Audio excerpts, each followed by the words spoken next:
সদ্য মা হয়েছেন জর্জিয়া ব্যারিংটন, কিন্তু মেয়ে ওটিলিকে তিনি জন্ম দেননি। জন্ম দিয়েছেন তার প্রিয় বন্ধু ডেইজি হোপ, যিনি কিশোর বয়সে দেয়া প্রতিশ্রুতি রাখতে জর্জিয়ার হয়ে সন্তানের জন্ম দেন।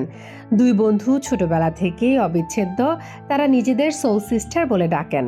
একসঙ্গে বড়ও হয়েছেন। তাদের বাবারাও ঘনিষ্ঠ বন্ধু। শৈশবের সেই বন্ধনই একদিন হয়ে ওঠে জীবন বদলে দেওয়ার উদারতার ভিত্তি। 15 বছর বয়সে জর্জিয়া এমন কিছু জানতে পারেন যা কোনো অল্প বয়সী মেয়ে আশা করে না। তিনি জরায়ু ছাড়াই জন্মগ্রহণ করেছেন এবং কোনোদিন সন্তান ধারণ করতে পারবেন না।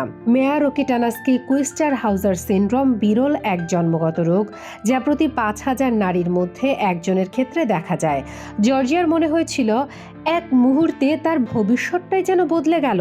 15 বছর বয়সকালের সেই ঘটনা মনে করে জর্জিয়া বলেন, আমার গোটা পৃথিবীটাই ভেঙে পড়েছিল। আমি সবসময় একথা ভেবে বড় হয়েছি,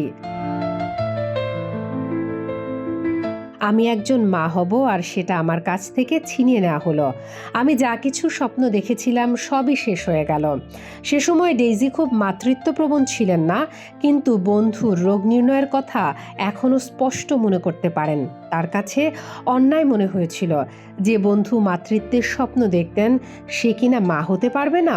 এমা বার্নেটের সঙ্গে রেডি টু টক অনুষ্ঠানে ডেইজি বলেন, আমি তাকে ভরসা দিতে চেয়েছিলাম, বোঝাতে চেয়েছিলাম পৃথিবী শেষ হয়ে যায়নি। তাই বলেছিলাম একদিন আমি তার হয়ে সন্তান ধারণ করব। তখন হয়তো বুঝিনি কথাটার গভীরতা কতটা, কিন্তু ভেতরে ভেতরে জানতাম জর্জিয়ার জন্য আমি এটা করবই। 10 বছরের বেশি সময় পরে ডেইজি সেই প্রতিশ্রুতি রক্ষা করলেন। 2023 সালে দুই বন্ধু মিলে আইভিএফ প্রক্রিয়া শুরু করেন। জর্জিয়া একজন ধাত্রী হিসেবে প্রশিক্ষণ নিয়েছিলেন, নিজেকে এমন এক জগতে নিমজ্জিত করেছিলেন যে জগতে তিনি হয়তো কোনোদিন অংশ নিতে পারবেন না বলে ভয় পেয়েছিলেন। জর্জিয়া বলেন, একবার আমাকে জিজ্ঞেস করা হয়েছিল এটা কি আমার জন্য সঠিক পেশা, কিন্তু আসলে এটা আমাকে সেরে উঠতে সাহায্য করেছে। আর অন্তর থেকে জানতাম কোনো না কোনোভাবে আমি মা হবই। বছর কয়েক পরে ডেইজি তার প্রথম সন্তানের জন্ম দেন, আর সেই প্রসবে ধাত্রী ছিলেন জর্জিয়াই। ডেইজি বলেন, আমার সন্তানের প্রতি যে ভালোবাসা অনুভব করেছি তা ছিল অসাধারণ। তখন মনে হয়েছিল প্রত্যেকেরই তো এই অনুভূতি পাওয়ার অধিকার আছে। শামীমা আক্তার, বাংলা বাজার পত্রিকা, ডিজিটাল।